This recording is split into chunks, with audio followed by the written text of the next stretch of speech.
26 minutes en Afrique et dans le monde, bienvenue à toutes et à tous. Djibouti est au cœur de la stratégie militaire française après le retrait du Sahel. Avec la réorganisation des forces armées françaises, ce petit pays stratégique d'Afrique de l'Est pourrait bien devenir un pilier central. Mais à quel prix pour Djibouti et pour la région? La guerre en Ukraine, le jour de Noël marqué par des attaques massives de la Russie. Où en est ce conflit qui redessine les équilibres de pouvoir en Europe? Quel espoir, si tant est qu'il y en ait, pour une issue à cette guerre? Deux thèmes pour comprendre les dynamiques géopolitiques actuelles avec nos invités, notre analyste géopolitique Martial Akwete. Bonjour à vous. Bonjour Maël, bonjour à Laurent et bonjour à nos téléspectateurs. J'espère qu'ils passent de merveilleux moments de fête. Laurent Nassara, vous êtes juriste. Bonjour à vous et merci d'avoir accepté notre invitation. Bonjour Maël, bonjour Martial. Martial Akwete, la France tourne la page de l'opération Barkhane au Sahel, mais Djibouti, déjà une base majeure de l'armée française, devient un point stratégique. Doit-on comprendre que Djibouti est en train de devenir la nouvelle priorité géopolitique de la France en Afrique? Mais il faut dire que Djibouti est un point stratégique tout autant important pour la France que pour plusieurs autres puissances. Et le départ de la France de la zone du Sahel, militairement, bien sûr, est l'avantage, est l'occasion davantage rêver pour redynamiser la relation avec Djibouti. Et cela, il faut comprendre le pays d'abord qu'est Djibouti. C'est un petit pays d'Afrique de l'Est, géographiquement 23 000 km² avec moins d'1 million d'habitants, mais dont la position stratégique ou la position géographique constitue une ressource importante pour ce pays, ce qui attire l'intérêt des grandes puissances mondiales et même régionales. Dans cette zone de Djibouti, vous verrez plusieurs bases militaires, 7 ou environ 8. La France, elle est présente, les États-Unis sont présents, le Japon, l'Allemagne, ainsi de suite. La Chine même, qui n'a pas de base extérieure militaire à l'extérieur, je dirais, a donc essayé de mettre une base militaire dans cette zone, tout simplement parce que cette zone représente, ou ce pays représente un intérêt stratégique de deux points de vue. Du point de vue commercial et du point de vue sécuritaire. Du point de vue commercial parce que le territoire de Djibouti constitue le portail au niveau du détroit de Bab el-Mandeb, par où passe plus de 6% ou 7% du commerce international mondial. Et donc, si les produits devaient quitter l'Asie, la Chine, ainsi de suite, ça doit prendre pas cet espace pour atterrir en Afrique, en Europe et même en Amérique. Et donc, les puissances veulent avoir leur présence dans cette zone pour assurer le bon cheminement de ces marchandises. Et non seulement cela, il y a la question sécuritaire, parce que la zone là que vous voyez au niveau de la Corne de l'Afrique est assez proche du Moyen-Orient. Et puis, vous allez voir les Houthis qui sont là, qui manifestent constamment. Nous avons également des petits conflits régionaux dans la zone et la montée du terrorisme également. Et donc, ce qui nécessite la présence militaire des États-Unis qui veulent contrôler la zone, qui veulent avoir quand même un contrôle des mouvements terroristes, et ainsi que les autres pays également qui veulent s'assurer une sécurité en étant présents dans cette partie. Merci à vous. Laurent Nassara, ce repositionnement français est-il une réponse à la montée en puissance d'autres acteurs comme la Chine dans la région? Bien évidemment, mais selon moi, il ne s'agit pas de repositionnement. Il faudrait qu'on le dise. La France est présente à Djibouti depuis plusieurs années déjà. Je pense quand même que ce n'est pas un repositionnement parce que la France était déjà présente à Djibouti. Mais il y a quand même cette peur-là, puisque au départ, oui, c'était la France qui était la première puissance à avoir de base militaire permanente à Djibouti. Donc, après, nous avons vu en 2002 les États-Unis venir. Nous avons vu, puis après, nous avons vu le Japon s'installer en 2011. En 2012, nous avons vu l'Italie. ensuite en 2017 la Chine. Donc aujourd'hui même, l'Arabie Saoudite, qui n'a pas encore de base militaire extérieure, prévoit de s'installer à Djibouti. Donc nous voyons quand même cette peur-là de voir la Chine, la France bien évidemment, se concurrencer sur ce que l'on appelle son précaré, puisque Djibouti était une colonie de la France. Donc on peut quand même dire que la France quand même a cette peur-là, donc doit quand même renforcer sa coopération militaire avec Djibouti pour ne pas se voir dégager par d'autres puissances militaires. Je reviens à vous, Martial Akwete. Ce recentrage signifie-t-il une militarisation accrue dans la région? Non, il ne s'agit pas d'une militarisation accrue dans la région. Il faut dire que la France a environ 1500 soldats dans la zone et ceci depuis bien longtemps.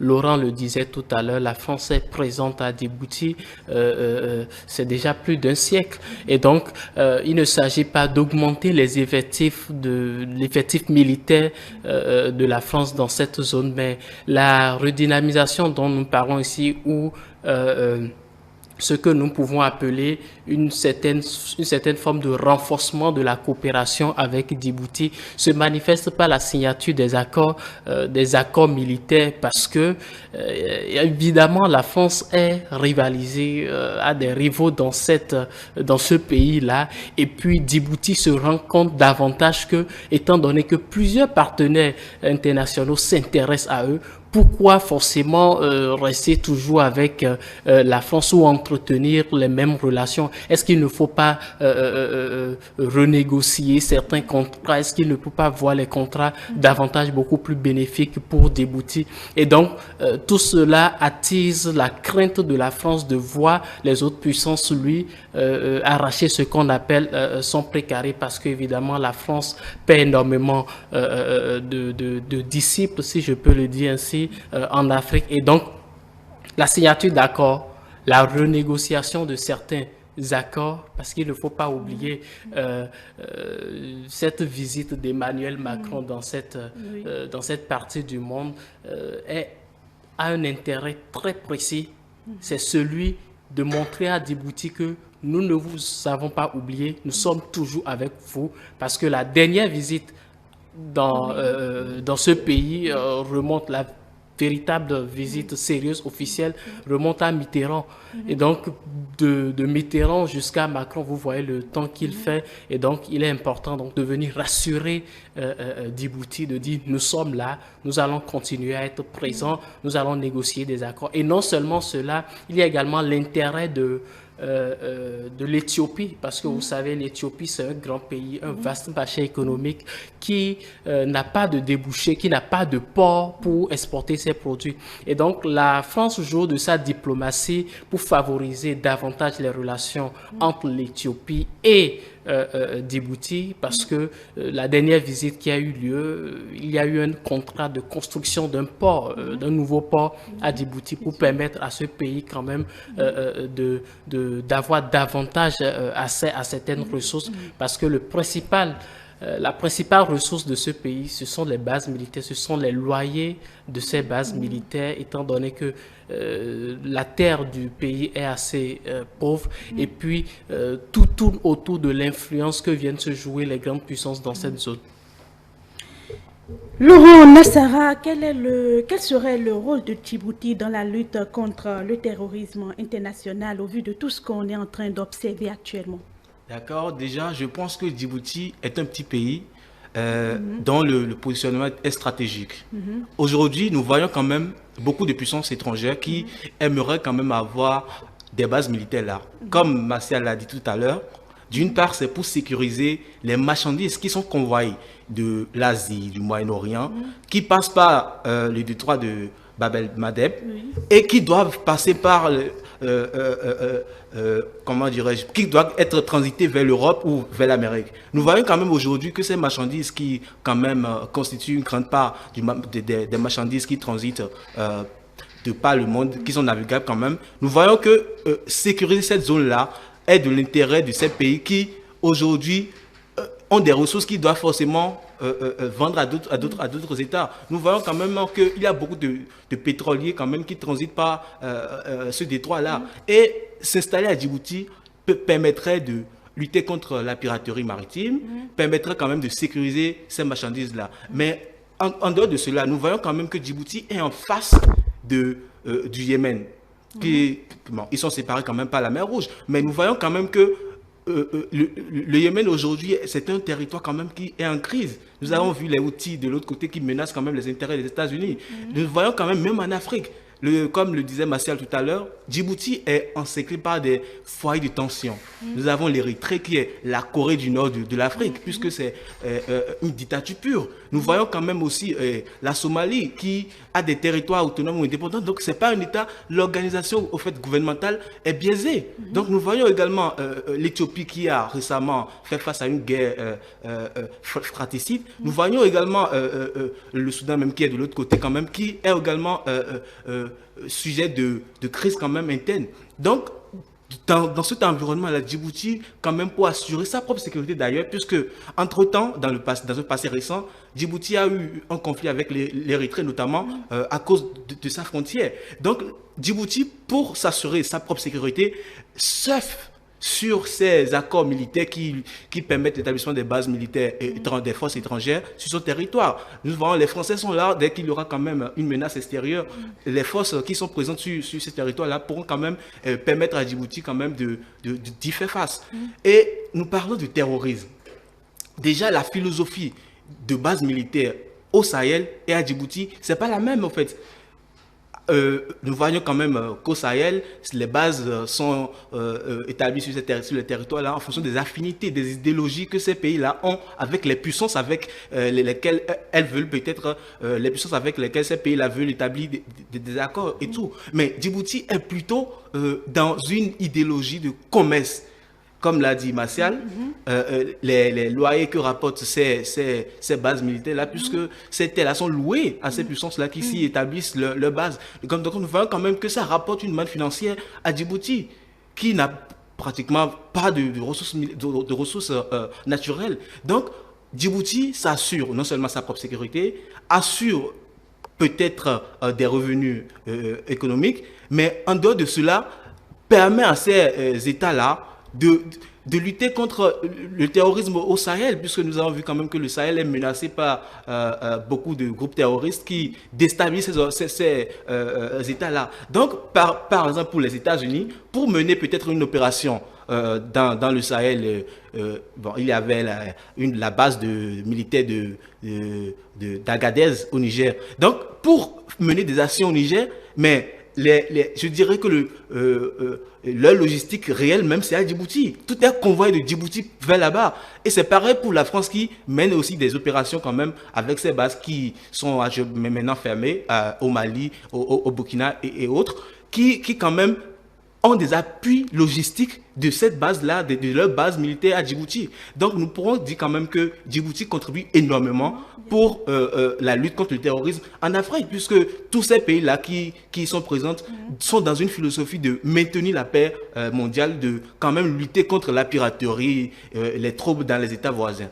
Même si Djibouti aujourd'hui quand même ne peut vraiment pas tout régler. Alors Martial, à côté, qu'est-ce que vous répondez? Monsieur Laurent a évoqué quelque chose d'important. Il faut comprendre que la vision ou la politique développée, la politique militaire développée par la France au Sahel est totalement différente de ce qui se passe à Djibouti.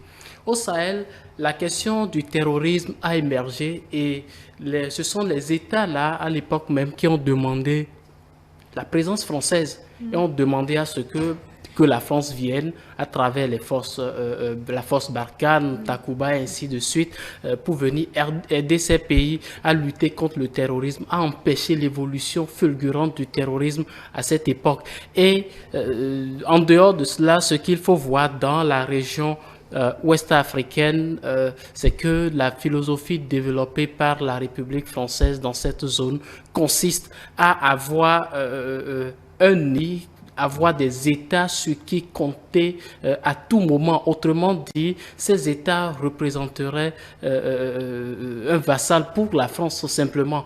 Mais à Djibouti, c'est quelque chose de très différent. À Djibouti, qu'est-ce qu'on veut?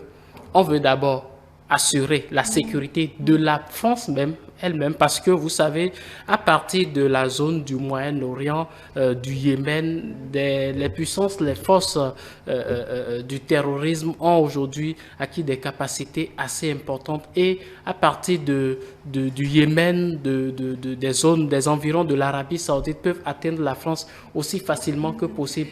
La France reste dans cette région pour défendre sa sécurité d'abord. Secondo, c'est pour protéger ses marchandises. Il faut dire que la France, en dehors du Royaume-Uni, représente une puissance assez énorme pour l'Union européenne. Et donc, tout ce qui se passe dans cette partie de l'Europe, la France est concernée et se sent responsable d'assurer la sécurité de ses marchandises, étant donné que c'est la première puissance militaire de l'Union européenne. En dehors de cela, il faut dire que tous les États qui sont présents dans Djibouti ne sont pas là forcément pour lutter contre le terrorisme et le reste. Ce qu'il faut dire, ces États sont là pour défendre leurs intérêts économiques, leurs intérêts en matière de sécurité. Maintenant, on voit que Djibouti gagne quelque chose, mais il y a un risque qu'il faut absolument relever, c'est qu'il y a des puissances rivales qui se retrouvent dans cette zone. Et donc, s'il doit arriver un moment où ces puissances rivales devraient s'affronter sur des terrains extérieurs à leur territoire géographique, et vous voyez la Chine, la Russie aussi projette de se présenter dans la région, c'est le conflit russo-ukrainien qui a ralenti le processus.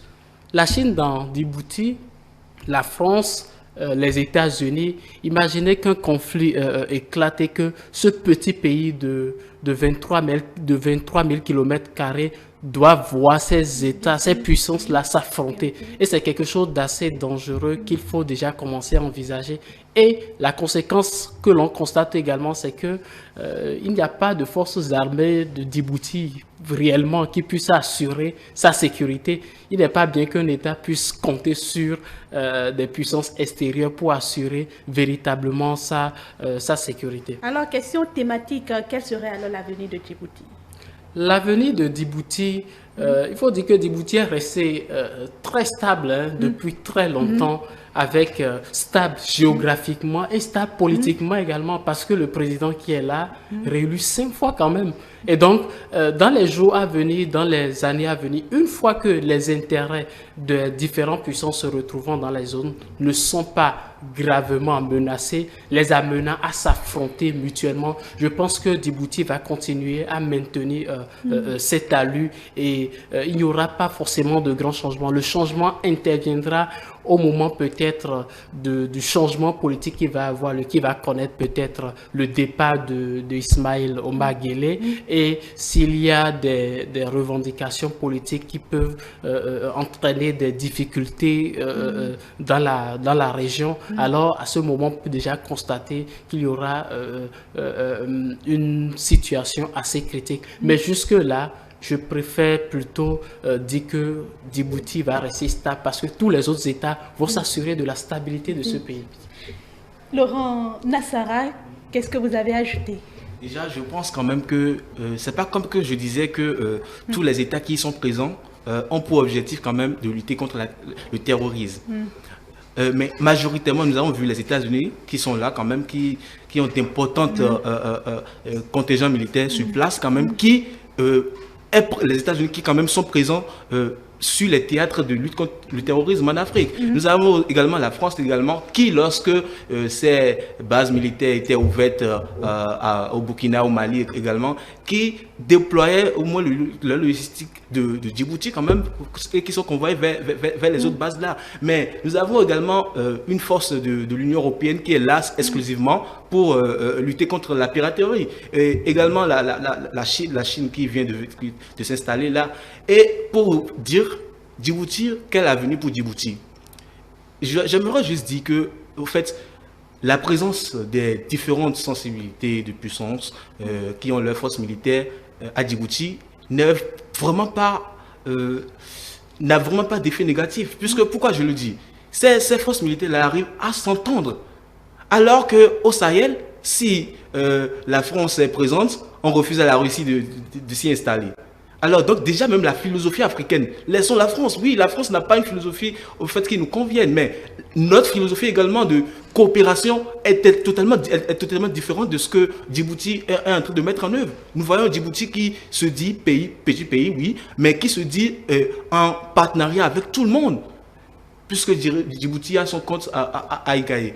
Et pour finir, toujours quel avenir pour Djibouti? Je vois un essor économique pour Djibouti, puisque déjà, avec le traité de coopération militaire de défense que la France a récemment révisé en commun accord avec Djibouti, je vois quand même qu'il y a eu des améliorations. Notamment, vous prenez l'accord, moi j'ai eu à parcourir au moins l'ancien accord qui était signé. Dans l'accord, nous voyons quoi? Il est prévu par exemple que la France doit payer 30 millions d'euros à Djibouti. Mais on dit libératoire de tout impôt. Vous voyez, donc déjà, cette manne fiscale, au fait, c'est une perte de ressources pour Djibouti déjà. Donc déjà, nous avons quand même vu Djibouti faire des revendications lors de la révision de ce traité-là qui a été signé récemment. Donc nous voyons quand même que Djibouti n'est vraiment pas un État naïf.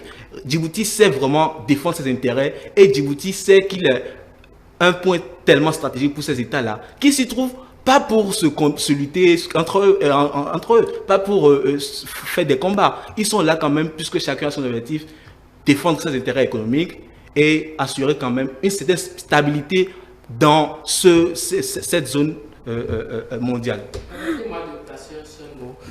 Djibouti est endetté. Et la Chine détient 80% des dettes de Djibouti. En fait, Djibouti compte parmi les pays les plus endettés.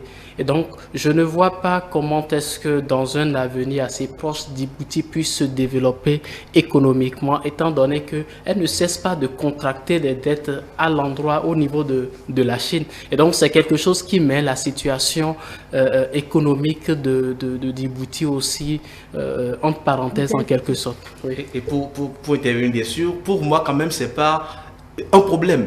Puisque nous voyons quand même aujourd'hui que les grandes puissances que nous appelons grandes puissances, aujourd'hui sont les plus endettées. Pour moi, quand même, Djibouti a été stratégique. Vous voyez, la France était présente. Les États-Unis sont venus. Japon, Italie. Il y a quand même l'Espagne et l'Allemagne également qui n'ont pas de base permanente, mais quand même exploitent soit les bases des Français et de leurs partenaires. Mais vous voyez, Djibouti, quand Djibouti voit qu'il sera tellement dépendant de ces puissances qui sont présentes, il fait appel à la Chine. La Chine aujourd'hui est le premier partenaire économique de Djibouti et s'endette auprès de la Chine. Or, l'État qui a plus de bases à Djibouti, c'est les États-Unis. Donc je vois quand même une stratégie de Djibouti de ne pas être dépendant d'une seule puissance économique, de diversifier ses partenaires et quand même Djibouti est vraiment un État qui a des ambitions à long terme. Djibouti, c'est une question très vaste, on n'en finirait pas de décortiquer cela. Alors, pendant que Djibouti défend ses intérêts, les Ukrainiens espéraient une trêve. Noël a été marqué par une intensification des frappes russes. Ces attaques visent une fois encore des infrastructures civiles, plongeant des millions d'Ukrainiens dans un hiver glacial sans électricité ni eau. Martial à côté, pourquoi la Russie choisit-elle d'intensifier ses frappe pendant des périodes symboliques comme Noël? Bien, c'est quelque chose qui s'explique assez aisément. Il y a des personnes, quelques analystes qui ont pensé que cette période pourrait être une période de trêve, en tout cas que la Russie accorderait à l'Ukraine, mais ce n'était pas gagné du tout et effectivement la Russie a frappé plus que jamais l'Ukraine ce jour de Noël, la veille et le jour de Noël même. Et le message passé, c'est simple. Vous savez, le conflit entre la Russie et l'Ukraine est un conflit idéologique. Il y a une part de l'idéologie qui se joue là. C'est l'Occident et le reste du monde qui s'affrontent en Ukraine. Et donc, les visions, les les projets défendus par la Fédération de Russie dans cette zone vont en déphasage avec le régime en place.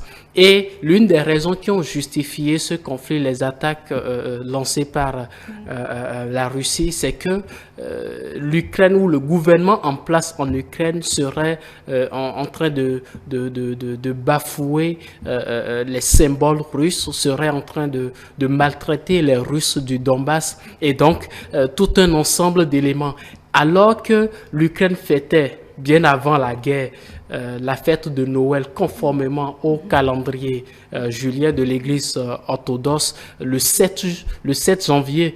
Normalement, c'est le 7 janvier que l'Ukraine fête la fête de Noël. Mais depuis le début de cette guerre, l'Ukraine a voulu s'aligner avec les Occidentaux et a décidé désormais de fêter Noël les 25 novembre, ce qui évidemment ne plaît pas à la Russie. Décembre, oui. Voilà, le 25 décembre, ce qui évidemment ne plaît pas à la Russie. Et la Russie a choisi ce jour-là pour faire passer le message à l'endroit de l'Ukraine, disant que nous ne sommes pas d'accord, nous allons lutter suffisamment. Maintenant, en dehors de cela, qu'est-ce qu'il faut voir, c'est que nous nous rapprochons d'une fin de ce conflit-là. Même si les gens ne le disent pas assez, il y a Donald Trump qui sera bientôt là. Et puis, tous les acteurs veulent avoir une monnaie d'échange pendant les négociations, ce qui justifie de part et d'autre ces attaques, aussi bien de la Russie que de l'Ukraine, et ces débats aussi virulents entre les deux autorités. Laurent Nassara, n'est-ce pas inhumain de la part de la Russie? Je dois quand même rappeler que récemment, il y a eu des visites à Moscou. Nous nous rappelons de la visite de Viktor Orban, le Premier ministre hongrois, qui, justement, avant le 25 décembre, était à Moscou pour parler non seulement affaires, mais avait fait sortir une idée, puisque proposait à Poutine de mettre fin à temporairement, de suspendre, peut-être de faire taire les armes pendant cette période de fête.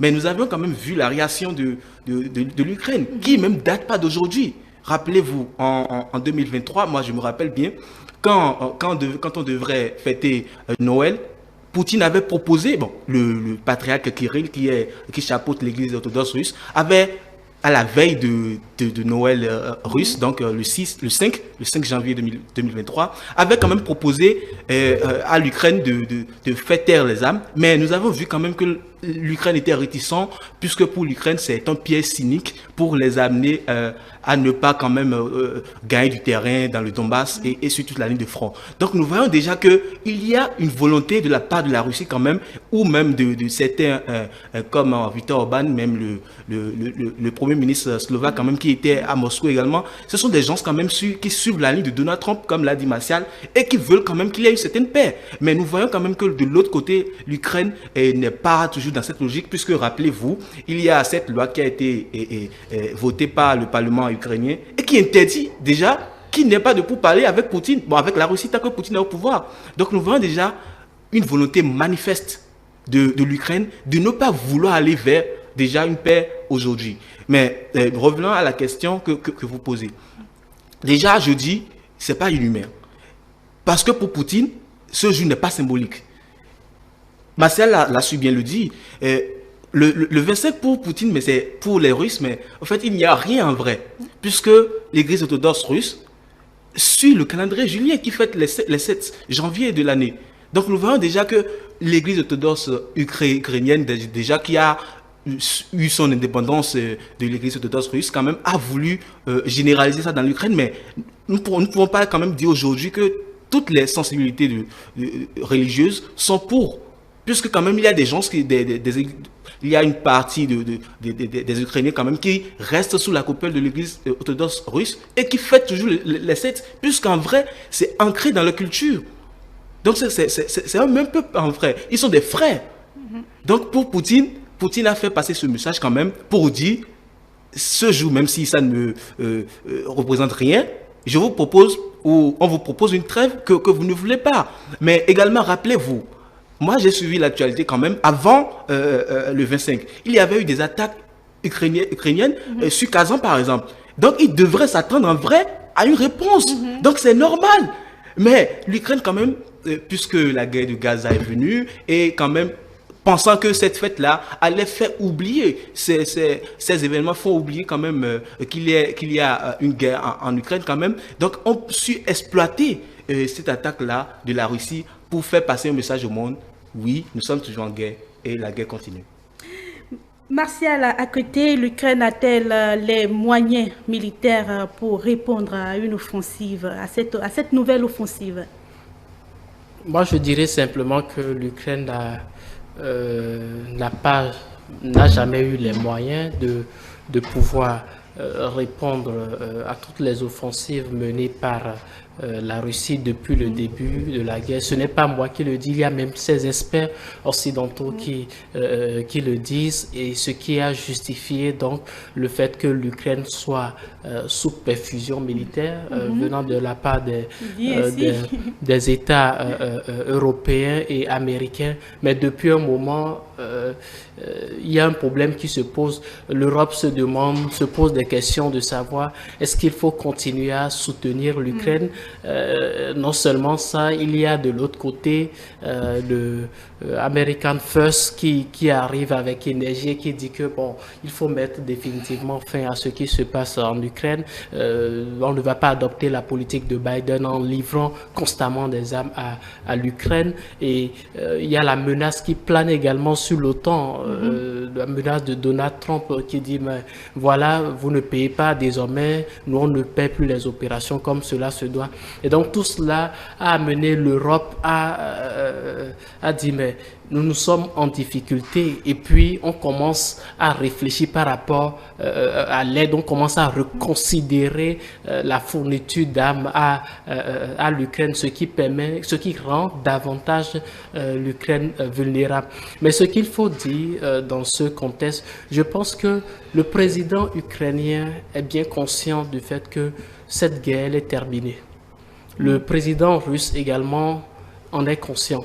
Maintenant, comment est-ce qu'il faut sauver les meubles? Comment est-ce qu'il faut sortir de ce conflit avec le moindre impact, avec le moindre choc possible? C'est ça qui préoccupe davantage ces acteurs-là. C'est pourquoi chacun de son côté, la Russie veut gagner davantage de territoire. L'Ukraine veut montrer qu'elle est forte, qu'elle résiste toujours, parce que le président Zelensky aura des comptes à rendre au peuple ukrainien. Il en sera de même pour la Russie. Donc, chacun veut gagner quelque chose dans ces négociations.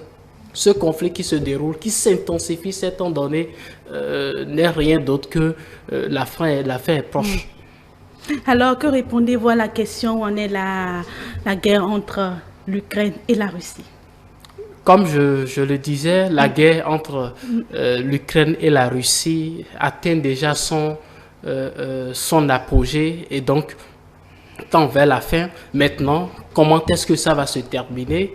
Est-ce que les revendications de Poutine seront prises en compte, les revendications territoriales, parce qu'il a bien martelé cela, que si les nouvelles considérations territoriales ne sont pas prises en compte, alors la Russie ne fait pas partie de la négociation. Maintenant, est-ce qu'il faut permettre, est-ce que l'Ukraine doit laisser perdre tous ses territoires? Et quelques jours, il y a de cela, l'Ukraine a bien affiché, ou le président Zelensky a tenu des propos qui laissaient croire que maintenant nous sommes prêts à la négociation. Nous sommes prêts peut-être à concéder certains territoires pour le moment, et cela est plein de signification. C'est pour dire que effectivement, là où nous sommes, nous n'allons plus vraiment continuer, mais nous allons toujours continuer à montrer au monde que nous résistons le mieux qu'il peut. Et ce discours est soutenu également par les différents pays de l'Occident. Et je pense que ce conflit ne va plus durer assez longtemps. Merci à vous, Martial Akwete. Je rappelle que vous êtes analyste géopolitique. Merci à vous également, Laurent Nassara. Je rappelle que vous êtes juriste. Merci d'avoir répondu présent. Mesdames et messieurs, c'est la fin d'un côté. Djibouti, un petit État africain au cœur des grandes stratégies militaires internationales qui pourrait devenir le nouveau centre de gravité des opérations françaises en Afrique. De l'autre côté, passer l'Ukraine en théâtre d'un conflit dévastateur dont les répercussions se font sentir bien au-delà de l'Europe. Merci de nous avoir suivis tout au long de ces différentes analyses. On se retrouve en 2025 pour une autre édition de 26 minutes en Afrique et dans le monde. Et oui, c'est le dernier numéro de cette année. Et d'ici là, portez-vous bien.